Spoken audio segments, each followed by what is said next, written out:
then I went to university. I know in between I actually have a certain product design tradition, and I moved to Berlin, and the wall just came down, and Berlin turned into this hub, and it's still of culture and design, and I had our own little branch of tables I made, and I was quite successful with that. But then I went to university, and I was really brainwashed. I must honestly say the design understanding I have is a very conceptual, very people-oriented design understanding. And my professor is an old Ulm, so the design school in Germany after the war, Ulm student, and he really showed us that design has a very powerful role in our society. And especially today, I think, we can say design is really the power behind change. If you look at the area I'm in now, because I moved into interaction design, somehow I got into computers and how we can, as designers, work with computers and how we shape computers.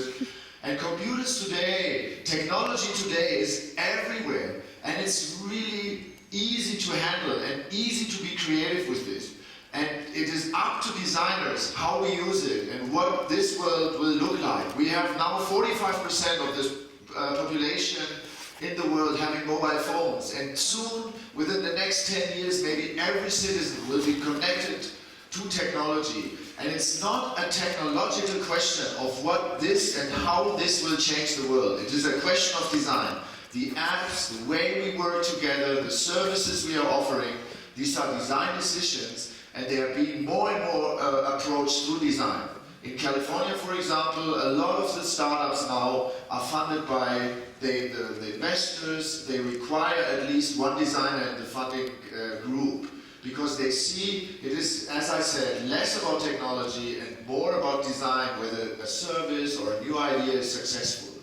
So anyway, from this long journey, I was 5 years in Japan and a couple of years in America. I came back to Germany, and I had the chance to be co-founder of a design agency called IXCS in Berlin. We just moved to new offices, and we started with very traditional interface design, but with our clients we basically learned more and more, before you design anything, you should know what you need to design. And in digital technology, anything can be anything. You've got to think hard to know what you are going to design. The companies come to us and want to know, well, we are the yellow pages, where are we going to be in 5 years? How are people searching? How do small business owners want to present themselves, and how can we help them?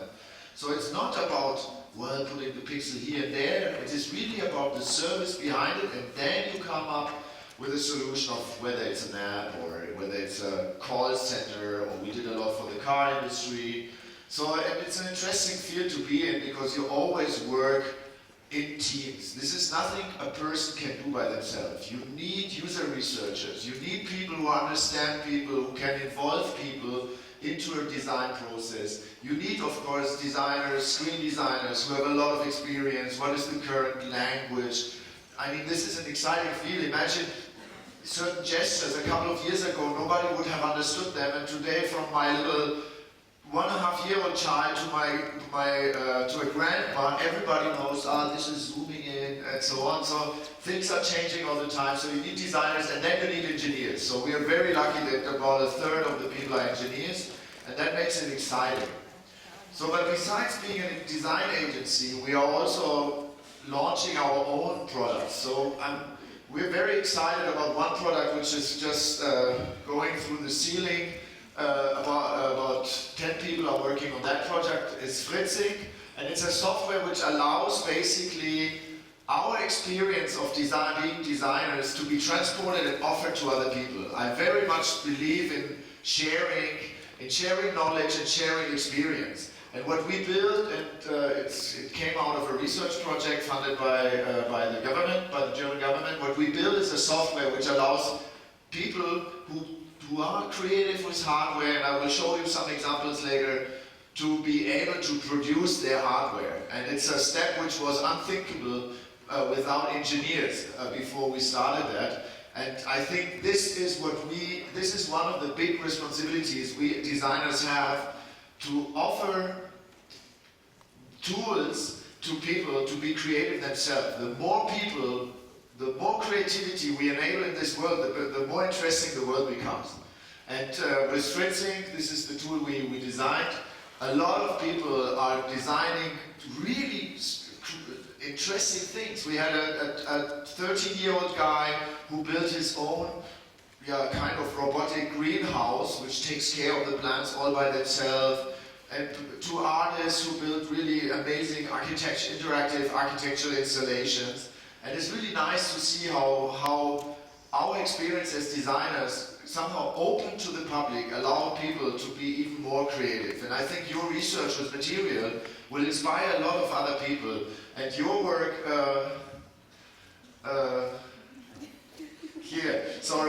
of course, the idea of changing a vision of a product and just showing that products can be thought differently will also inspire a lot of people. And I think that's a role of designers we should continue to foster. And then I had the big luck of becoming a real professor. I must honestly say this is really wonderful, because there we can do a lot of research. It's a design school in Potsdam, close to Berlin, and we started the first degree on interaction design. And it's nice because interaction design is between computers and design, so there's quite a lot of research money there. So currently we are looking into two topics. One is how can interfaces help us to be more sustainable, especially in energy consumption. And the other one is how can we as non-mathematicians deal with big data. You might have heard about this term that Google and all these people are collecting data everywhere. Cities are opening all their data source of how many lamps consume how much energy and how much cars. So how can we build a tool? So it's again in this tradition of tools. How can we build a tool to be able to work with big data? So that's me. But now I want to talk about my talk. Working in this digital world, there is a big danger. There's a big danger thinking that looking at the screen is the real thing. And I mean, I'm a young father, and I have a small daughter, and she had a performance. She's in a ballet class, of course. And so we were there, and all the parents were exactly like this. People think looking at the Mona Lisa through their screen is like looking at the Mona Lisa, but then the high resolution, more than 1 million color thing is just hanging next to you, exactly with the same with your daughter.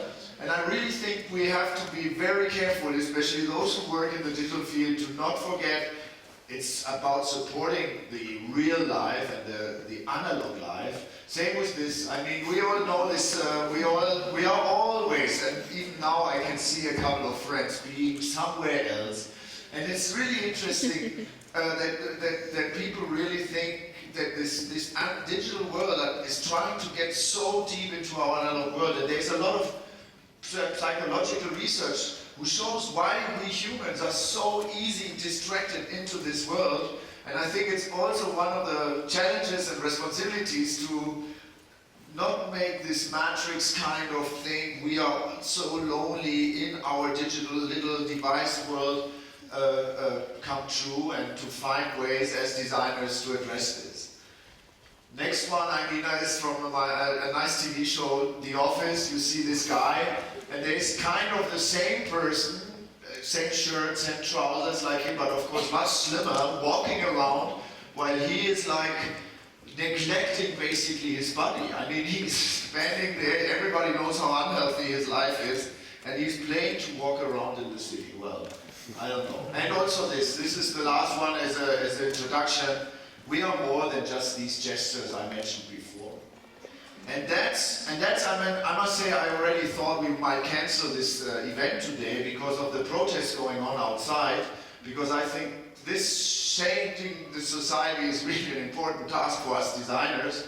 And one of the things I see more and more, and we discuss this a lot in IXCS, is really this: is this clicking? I like it. Is it the same as really meeting somebody and showing your emotions? Or especially in a political sense, is it enough to click? And I don't think so. I think it's really this complete, Unverbindlichkeit. This complete, well, it's so risk-free. Oh, okay, oh yeah, I like this movement and I support this project. No risk. And I think going out there, being part of this and changing this world is not the same as what you do when you press this little click here.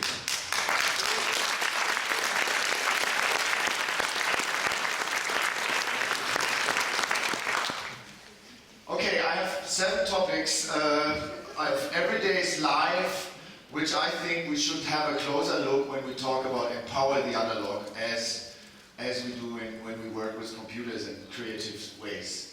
So it's basically from very intimate mind and body learning, then to your everyday life, to your relationships, and to your local community. And then the last one is one which is a little bit falling down, but it's about aspirations and helping people to live up to their aspirations. That's a thought I will then share at the end. And I try to go to all these points through, well, showing you a little bit what is the current discussion in the academic field for this, and show you possible strategies to get out of this. But to be honest with you, we also selected all these areas because they are very important on the one hand side, and of course offer also big chances and big mass markets, but also they are not solved yet. There's really still a lot of opportunity. And so I'm also, of course, very much looking forward to the discussion we have. And actually we will have a workshop on these topics and introducing you a little bit to hardware and how to be creative with hardware tomorrow at 10. And so this is a little bit the background for the workshop we're going to have. So empower the mind. So I don't want to start talking about the body-mind thing and the philosophy there. I just want to talk about how we think and how we can be creative, and how whether computers are really allowing us to be really creative. And I like that one of the most influential designers of the world is just refusing to use computers, and I might be one of the reasons you are so successful. But anyway, I see a lot of problems, and one is information overload. We get in average 63,000 words of information per day through email, through news, through website we look at. It's like a novel. We get a novel every day of information we should read, we want to read, we need to read, and it's of course too much, and it's of course something we can't handle anymore, and there is no solution which allows us really in the analog way to deal with that. I really like this image because it shows for me it's a couple of problems. It's Benny Stern who designed this laptop compute body sock. And the one thing is, as I said, this always on phenomenon that you have to be always online, and it's actually people work 20% more since they all have smartphones. They check emails the moment they wake up. They think they have to reply to emails late at night, and there's no moment where they switch off. And I don't think this is right. We need time to think, and we need time to just relax, because that's when our brain actually is really creative and problem solving. And this constant addiction to information, that's not very healthy. The other one, as I mentioned, is the information overload. This is something we should be very careful as well and find solutions to deal with that. And so there are solutions. So Apple even has one feature which is called Do Not Disturb. So when you set here, as in this example, from 10 p.m. to 7 a.m., oh, I don't want to be disturbed, then your phone doesn't ring. Another one is this is basically a screenshot of a version of Word, but with no features. So you can only write and save your text, and it looks like a text, and there is nothing around which disturbs you and allows you to focus.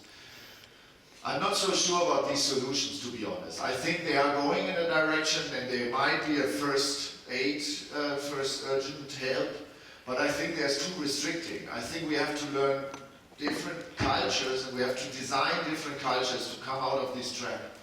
The next one is, I'd like to show this one because actually this whole talk was designed in the way we also work. We basically not only everybody in the company was involved, but we have always once a month we have a public, well, pre-work talk, before work talk, but it's at 9, so it's pre-work talk for Berlin designers.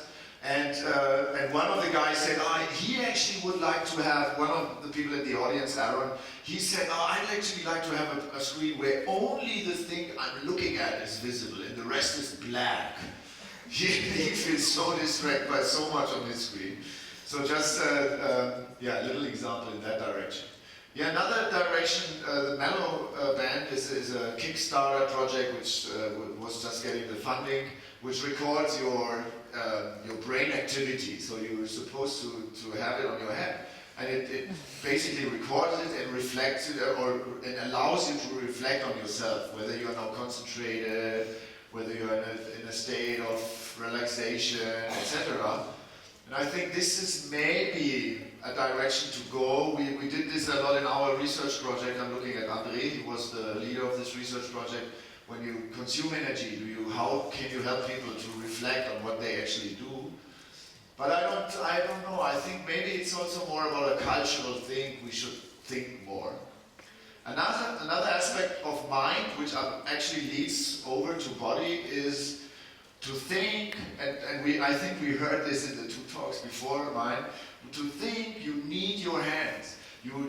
With gestures, there's psychological research which shows when you gesture, you are much better in explaining very complex things, whether it's mathematical equations or whether it's directions. People were not as good, they made tests and they had people not being allowed to move their hands and then they had to explain something. And so they found out that it's much better that we actually offload part of our mental activity into the hands when we gesture, and then we can think clearer. Another one which is also very famous is when you play Scrabble. You get 30% more words when you're allowed to touch the letters and move them around and see, this combination gives this and that. And so this is an interesting thought, and there's a couple of things happening right now, more in the games area. This is a toy called Sifteo from the US, was launched last year. And it's basically small computers which are equipped with a screen and which are aware of each other and also of the position in space. And so it's basically only used now for games. So you see this person is bringing this labyrinth together, and by holding it a little bit up, the thing moves in. But it's a different way of dealing with computer. All of a sudden information becomes graspable, so you can touch information. And I think that's an interesting thing to think of when you design systems for the future to make people think better. Okay, let's go to the body. That's my favorite topic. And there's again a little art piece of a colleague of mine, Tom Igo from New York. He's at the University of New York. He drew this little thing, and that's basically the way a computer sees us, if you could see us. So there's this little thing, one finger, little ears, one eye. Actually, the eye is far too big because it's, of course, we only look at this window. And I think that's, of course, not true. I mean, this is so unbelievably rich what we can do with our bodies. And we see this in artwork. I mean, from stonemason with a lot of physical strength to a violinist who has really very, very little changes in pressure, decide whether you're a master or not. Dancers, think of dancers. We are able to store knowledge into our bodies. We would never be able to drive a bicycle with a touchscreen. I mean, there's so much information we are processing while driving a bicycle or learning an instrument or something like this. We perceive the world so rich. I mean, I know something is happening there all the time, but I don't be, the computers, they force us to be super concentrated all the time. but our perception is completely different. We perceive the world very rich and we filter it partly automatically, partly not, and computers are not taking advantage of this. And so I think really to work in future with our bodies richer, we need to rethink this. And the world is ready for this. Computing technology is getting so cheap. This is an ex-colleague of mine at Sony, and he invented it's called Touche. He invented a sensor, which is basically a cable you can put anywhere, and you can sense very precisely whether people are touching a table or a door or water or each other. So he's touching himself with 5 fingers, and it's even recognizing the amount of fingers which are touching, etc. And this is really just one of many examples that sensors get very cheap and very common. And in future, we will see basically the whole world becoming an interface. And it's really up to us to see how and whether and how we can deal with that thing. So sensors are everywhere. The other thing I hear, this is another project, people made a piano out of bananas, because you can just turn a banana into a key, like a keyboard. And so there's a lot of things happening there. The next thing is really also we call it actuators. So the sensors are the input into the computers, and the actuators is what gets out again. And there is also so much stuff got really stable, really cheap, and really easy to handle. That's a work of Fabian, who is an ex-student of mine. He is looking into shape change as for mobile phones, for example. Why do mobile phones with a lot of information, let's say a lot of messages you have listened to, why don't they become bigger and then they become smaller when you listen to the information, or maybe you squeeze them out? So you can put a couple of motors somewhere and really change the shape of an object, and that's an interesting idea to go, because we can feel a lot with our fingers. So I think, the current situation is really inspiring in that sense. And that's another work similar, also from students from mine. They looked into cash cards, and when you withdraw money, it's just a number. It's a very abstract model compared to real bills and real coins. And so they came up with this idea to have a card reader you slide through. And the higher the amount is, the harder it is to get the card slide through. And so you really get a bodily information, a physical feedback on how much money you're just going to withdraw, which maybe sometimes quite helpful. I'm not sure the retailers want that, but we should not always listen to them. Yeah, so there's a lot of other interesting projects happening right now, also to combining digital world with, or the screen-based digital world with the physical world, because one of the problems, of course, is a screen, and especially a touch screen, is of course ideal, because it can be anything. A mobile phone can be anything. And so what they now try, it's a recent project from the MIT Media Lab, a university I really appreciate a lot. And they have this idea of a very simple radio, so you can see it on the screen.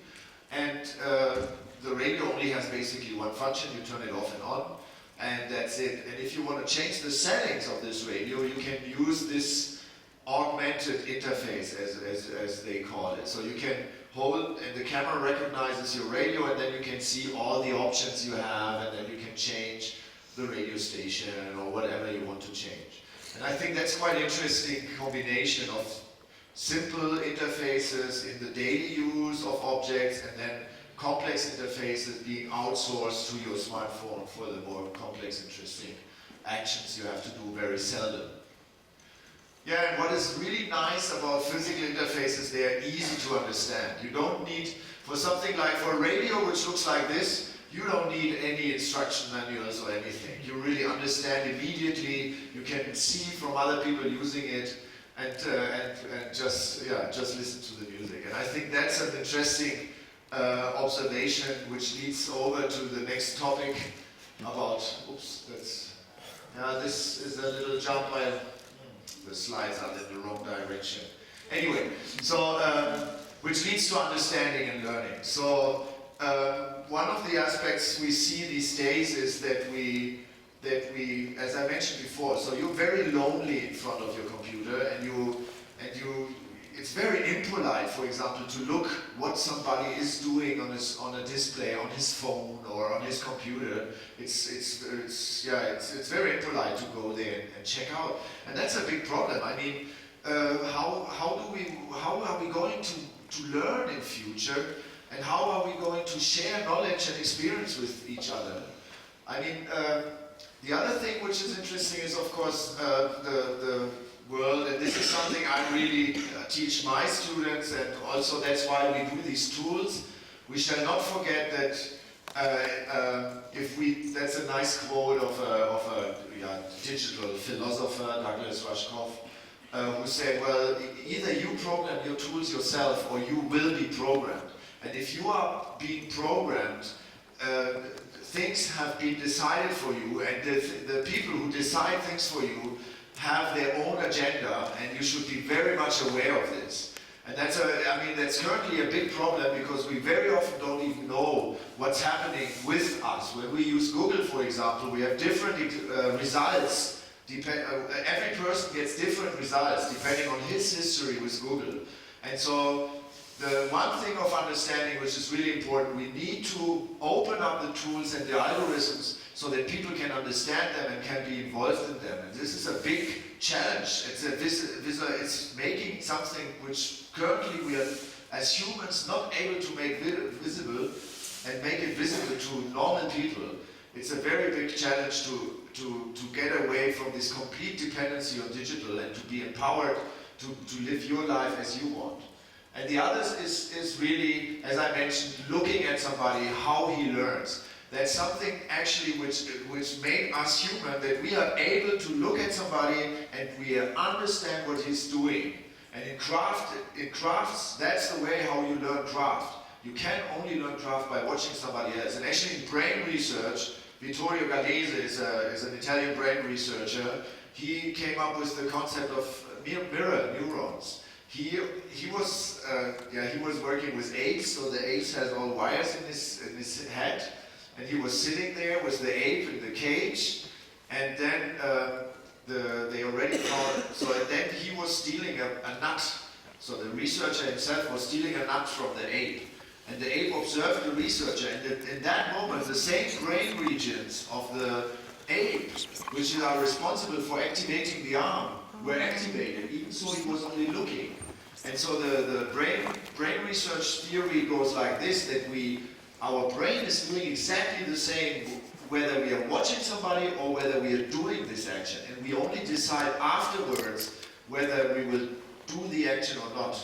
And for example, when you yawn, it doesn't work so well. So when we see somebody yawning, we will yawn ourselves.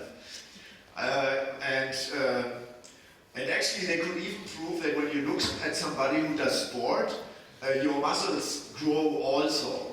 Very little, unfortunately, only very little. Anyway, so this is a great gift we have to how to learn and how to share knowledge by looking at each other, and it's getting not used at all when we do computers. There's one thing which I think is quite interesting, invented by engineers. It's called extreme programming. In some companies, engineers sit next to each other and work on one computer and program only on one computer and really share in detail the process of doing the thing and learning from each other, but also questioning each other and discussing things when they're done. So I think that's a direction which might be interesting. And the other one is really doing stuff together. And that's what we're going to do tomorrow in our workshop. We will do stuff together based on these theoretical thoughts we share now with you. André will be guiding the workshop. He's over there. And and hands-on experience and trying things out. Okay, so now I have another 4 to come, but they are a little shorter. But I think they are good. I'm very happy that I can show it to this audience, because especially the everyday, I think, needs more design. And you are designing the everyday anyway already. And I think it would be nice to encourage you to also think about, well, how do we want to have the digital world, the digital reality into our everyday? So there's a quote from Mark Weiser. He's a researcher who unfortunately passed away, and the quote is from '91. So it's more than 20 years old, and he says, the most profound technologies are those that disappear. They weave themselves into the fabric of everyday life until they are indistinguishable from it. So they are, and I really like this quote a lot. It's, for me, currently, in many cases, technology is pushing itself so much into the front, like an unpleasant person who always wants to be in the center of attention. And I really think we have to find nice ways of taking the advantages digital technology definitely has for all of us, but into a way which fits to us, and not we have to fit for it. So they have to integrate into our lives and our daily lives, and not the other way around.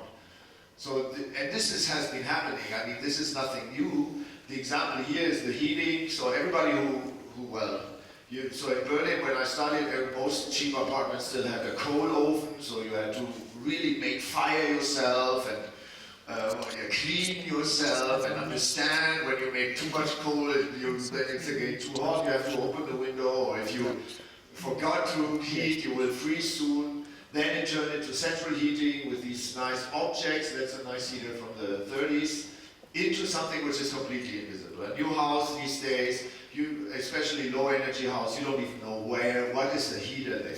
The house, it has your temperature you like, and that's it. And more you don't need to know. You don't need to know. And I think that's a nice example of how things are happening these days. But then there's examples which are horrible. So there's a project I mean, I don't like to make bad jokes on other people's projects, but I know we are in a field where we explore all the time. And so I like to discuss examples to understand what is maybe appealing and what's not appealing. So they came up with this camera which takes a picture each time you throw something away and reflects it with you. And I think that's a little bit, I'm not so sure whether I want that. I must honestly say, I think it's a little bit too much of technology. And when do I look at all these pictures and what does it do exactly? So I think we have to think differently. And that's a project which is really exciting. And I don't know about Sofia, but the car sharing is happening now really, really fast in Germany. And even big companies like BMW, they offer cars which are standing in the city, and you just go there and you have an app. The app shows you where the car is, and then you go there, and I have in my driving license a little chip, and then I hold it at the window and I can drive off with the car. And it's really, and actually I live I live quite central, and there's tons of they're really within 100 meters there will be one of those cars.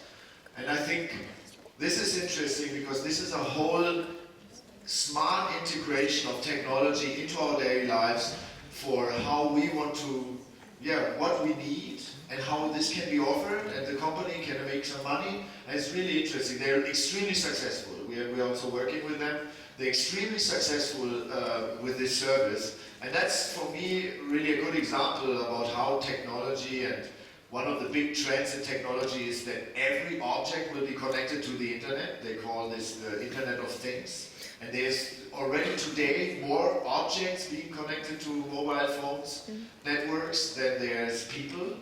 And so this will grow extremely. And it's really, for me, this area is really the question, how do we want that if every object is connected to the internet? What does it mean for us, and how can it make our life better? Or in this case also, it's good we don't own cars, because in fact our cars are standing around most of the time. And so it's a smart way to deal with this need for mobility. That's another one of these examples. That's a bakery in London. They have a solution they made just for themselves. So that's a nice example also of people doing stuff with these technologies and tools. And they just tweet when the fresh pain au chocolat is done. And so when you live in the neighborhood and you want a very fresh one, you can just go over. I think it's a nice way because people really love fresh stuff from the bakery. And that's again another one where technology is really nicely integrated in our daily lives. Is a pill. In the US, basically every pill box has this orange shape and has a cap on it. And these guys, Glow Cap it's called, they just replace the cap of the pill box by an object which is connected to the internet, and all it does, it knows when you open it and you close it. And so it reminds you, the first thing it reminds you to take your pill, or tells you, some people forget quickly, that you already took your pill or not. But it can also order stuff, it can also maybe tell your relative if you didn't take it, and then they can maybe call you. So it's interesting how it integrates, and of course it's also scary, because we are all aware of what just happened in the US, but yeah, I mean, it's really about us designers to find the right balance and the right way of dealing with technology in our daily lives. Yeah, relationships. This also, I think, yeah, we have so many opportunities in this realm, and there's not so much which happening there. This is a nice art piece of an artist called Ingrid Hora, who reaches out with this balloon kind of tunnel. It's actually a tunnel, and she wanted to go into the window of her neighbor and have this very intimate tunnel. I like this artwork very much. And I think this is a little bit missing when we look into digital technology and relationships. This is one recent app which they call Thumb Kiss, and you put your thumb on your touchscreen and your partner somewhere else in long distance relationship puts it too, and then if they are in the same position the phone vibrates. I think we can do better. Or this one, I don't know, this made huge press in all over the place. It's Durex, the condom company. They came up with this interface and some underwear which then also vibrates. I don't know. I like this very much. It's also an ex-student. She did this as a Kickstarter campaign, Alexandra Duchamp. She came up with this lamp which I have at home. So the big one I have at home, and I can give the small one to a very personal friend. And when you turn, and they are just like siblings, so when you turn on one light, when you turn on the big light, the small light gets on too, and so it's like a little satellite. And I like it because it's, when you have a long distance relationship, what is missing are these noises of everyday life which you share, which makes it nice to know somebody's around. So you know somebody's coming home, or somebody's going to bed. And I think it's quite nicely integrated in a more poetic and sensible way. And so I think there's good opportunities for other things into this direction. So this is maybe too technical now, I will jump that. Yeah, the next one is the neighborhoods. And I mean, yeah, again, with the protests happening right now here, I think it's interesting to see how important our neighborhoods are. With the internet, we all thought everything is global now, and we have friends all over the world. But it's, in sociology, it's said that it's the weak ties which matters for your quality of life. So it's, of course, everybody needs friends, that's clear. But they found out if people have just a couple of friends, but they are not connected to the surrounding, and they don't get a nice smile from the baker lady, or they don't know their neighbor just by seeing or having a small chat. That's what the weak ties are. Then they are not so happy, and it's a big problem in urban areas that these weak ties are getting weaker and weaker. And so we need to find ways, and there's a big wave in research to find ways how digital technology can actually encourage these weak ties. Most of the things actually we found in this area, however, which we liked, are more artwork. So Jens Wunderling, he's also teaching at my university. He came up with this doorbell, and it says your name, but it also says your status, which you have maybe on Twitter or whatever. So you bring your digital self back into your neighborhood, and people who are maybe there and wanted to visit you or whatever, they know what's up. This I also jumped. This is another art piece from Ara Bartol. He puts back information locally, so you can only access it. He's an artist, and you can only access his art piece if you go. That's actually New York. If you go there and plug your computer and download what he has for you. And I think, yeah, why not? Why not? I mean, this is definitely interesting. That's a piece students did, again, Jonas Brehme and Stefanie Neumann. They did, and actually they worked with musicians in Berlin, and they did this box, and the box takes you somewhere in Berlin, and then there you will only be able to listen to a piece of music which is composed for this place when you are at this place. And so and now they're starting a little, like a guided tour where you can rent this box, and this has a small compass, and you go there, and the one is for the bar 25. So if any of you was in Berlin more than 2 years ago, this was the best bar to go, and they closed down. And the composer, the artist wrote a piece for this last day, and so you stand there and you see the ruins and look through the bricks to the wall, through the holes in the wall, and you get a feeling of what happened here. So you see there's a lot of challenges we have, and the last challenge is actually a thought of my partner in the company, Nancy Burkhalter.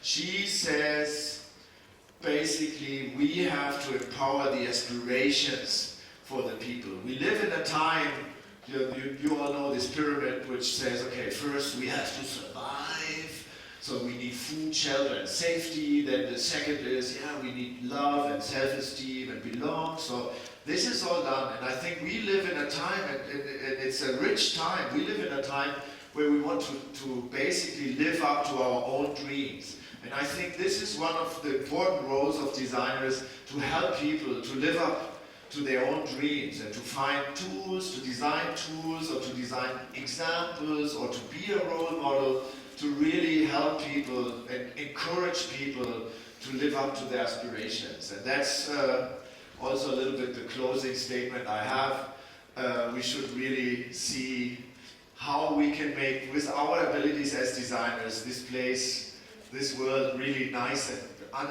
in an analog way and enjoyable for people. And I think we are in the right time to do so, really. I really think it's the time where design will shape how we will develop as humans, and I would be very happy to discuss this with you, but to encourage you to see yourself also in this role.